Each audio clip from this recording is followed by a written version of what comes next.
Doctor इस time पे बहुत सारी बीमारियां जो हैं वो बिल्कुल ही पीक पर जाती जा रही हैं। उसमें से एक है इनफर्टिलिटी की problem. Male infertility, female infertility बहुत ज़्यादा बढ़ रहा है। रिपोर्ट भी आ रही है कि पहले से लेकर अब तक में बहुत ज़्यादा वृद्धि हुई है इसमें। आयुर्वेद में इनफर्टिलिटी के लिए इलाज है? जी बिल्कुल, बहुत अच्छा इलाज है। मैंने कहा ना, एक ब्रांच पूरी इसी को डेडिकेटेड है। तो क्यों बढ़ रही है? देखिए, हम पहले, सबसे पहले आयुर्वेद में जब भी कोई रोगी हमारे पास आता है तो हमारा पहला क्वेश्चन होता है क्यों हुआ इसको। जड़ को पकड़ना जरूरी है। तो बहुत सारे केसेस में हमने देखा है, बोथ कपल्स आर वर्किंग, आजकल सब काम करते हैं, स्ट्रेस लेवल बहुत ज़्यादा है, और उनका लाइफस्टाइल और डाइट देख लो आप, रात को देर तक जगते हैं, जंक फूड खाते हैं।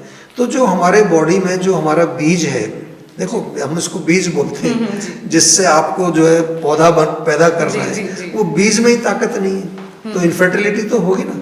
अगर आपको अच्छी फसल पैदा करनी है तो क्या चाहिए? अच्छी क्वालिटी का बीज। व्हाट इज बीज? स्पर्म और एग। तो वो अच्छे होने चाहिए, यानी कि पोटेंसी। हमने कितने केसेस किए हैं, लोग भी सरप्राइज हो जाते हैं, कहते हैं हम तो इतने कोशिश कर रहे थे, हमने आईवीएफ भी करा लिया, यहाँ तो 3 महीने में ही हो गया। क्योंकि आप रूट को तो देख नहीं रहे।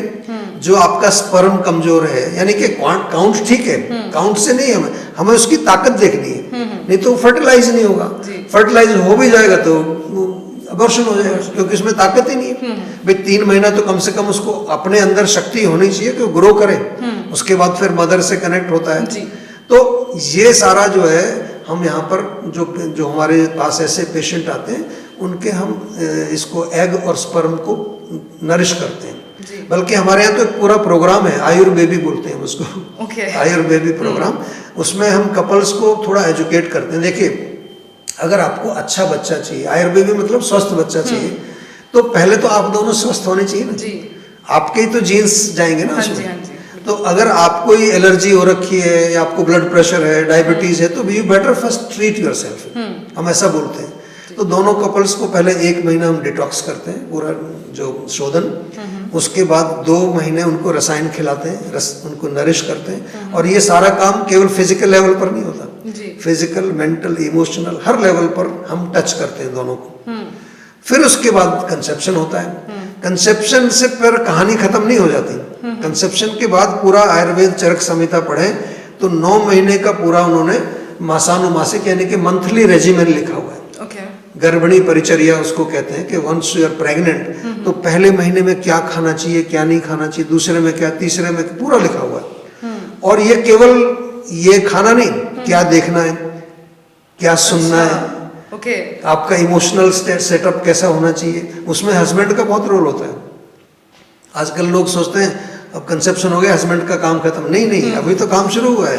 क्योंकि जो वाइफ है उसकी, जो पत्नी है, उसको सबसे ज्यादा इमोशनल नरिशमेंट तो पति से मिलेगा ना।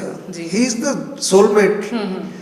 वो अगर अपने काम में लग गया और वो उसकी केयर ना करे, दूसरे लोग केयर करें भले परिवार के, लेकिन उसका केयर चाहिए।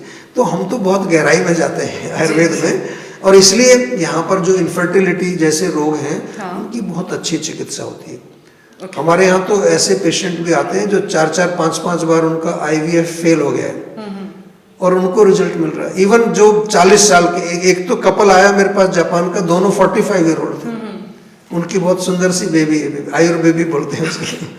तो बहुत अच्छा एक ये कॉन्सेप्ट है। बल्कि मैं तो लोगों को बार बार कहता हूँ कि ये जो producing a child is a very important job.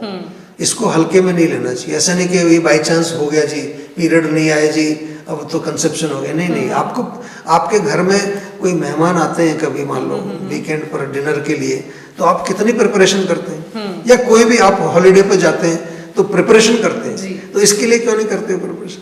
You should plan it.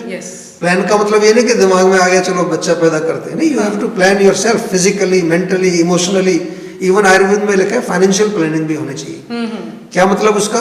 कि once the female gets pregnant, फिर उसको जॉब वॉब मत कराओ, उसको पूरा रेस्ट करने दो, उसकी पूरी केयर करो, उसको पूरा प्यार दो, क्योंकि प्यार से बच्चा पलता है।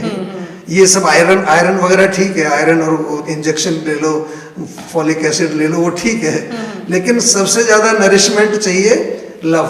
Emotional nourishment is very very important. और आजकल जो बच्चों में प्रॉब्लम्स आ रही हैं उसका एक ही कारण है। कई बार तो अकेली बेचारी रह जाती है, हाँ सिंगल मदर आजकल बड़ी प्रॉब्लम हो रही है, या वो प्रेगनेंसी के दौरान जॉब कर रही है, स्ट्रेसफुल जॉब है, बहुत स्ट्रेस है, वो सारा बच्चे के अंदर जा रहा है प्रॉब्लम।